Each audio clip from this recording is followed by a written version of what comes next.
Hi, this is Lee from Enthusiast Photographer. Since I had them both in hand, I wanted to take a chance to show you the two 70-200 lenses that kind of are in the same price range from Nikon, or just on the Nikon side, for enthusiast photographers. They both cost kind of around the same money. The first one I'll show you is the brand new 70-200 f4.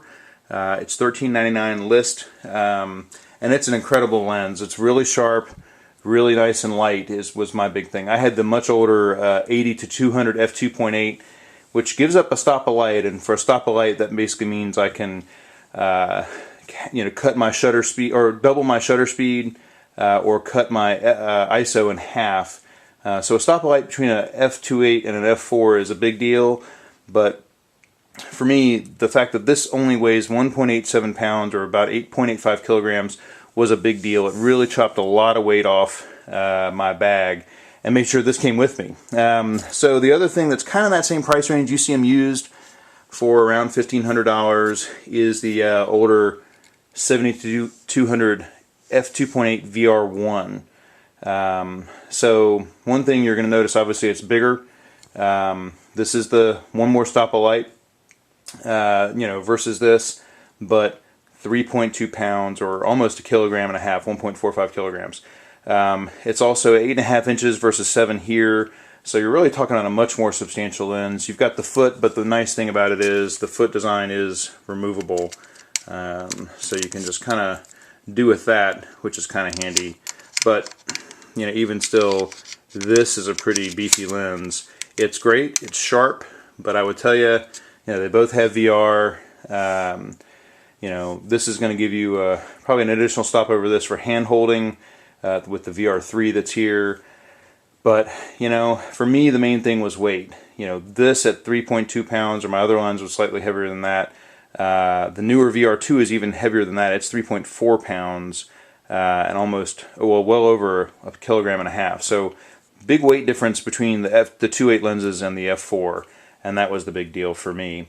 Couple other things. So you'll see these around $1,500 used, maybe a little less, sometimes as low as maybe $1,300. Where this is $13.99 list. One thing you do note: no tripod mount here. You have to buy a collar and a foot, and those are $100 to $200 from RS. Nikon does sell one, and Kirk makes one as well. So you kind of have to factor that in a little bit. If you don't shoot off a tripod, you save the money. But the other thing I'll kind of call out, this takes 77mm filters, which is consistent with the 24-70 and the older 28-75 Pro lenses. A lot of the like the 85-1.4 Prime takes 77mm filters, where this takes 67, which is the same as my 1.8 85mm lens and my Tamron 28-75 zoom. So more the consumer grade, if you will, the high-end consumer grade lenses are on 67, the Pros are on 77. The good news is, if you standardize on one size, you can kind of commonize. I buy a step-up ring and use a lot of my 77mm filters on this with no problems at all.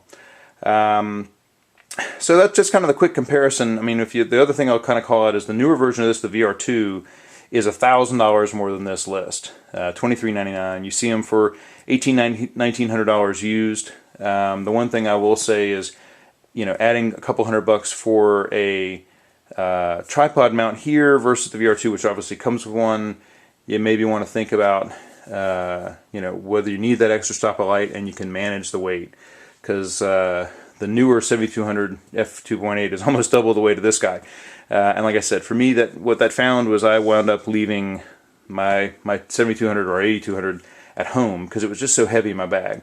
So this goes along fine, it carries fine, it's really light.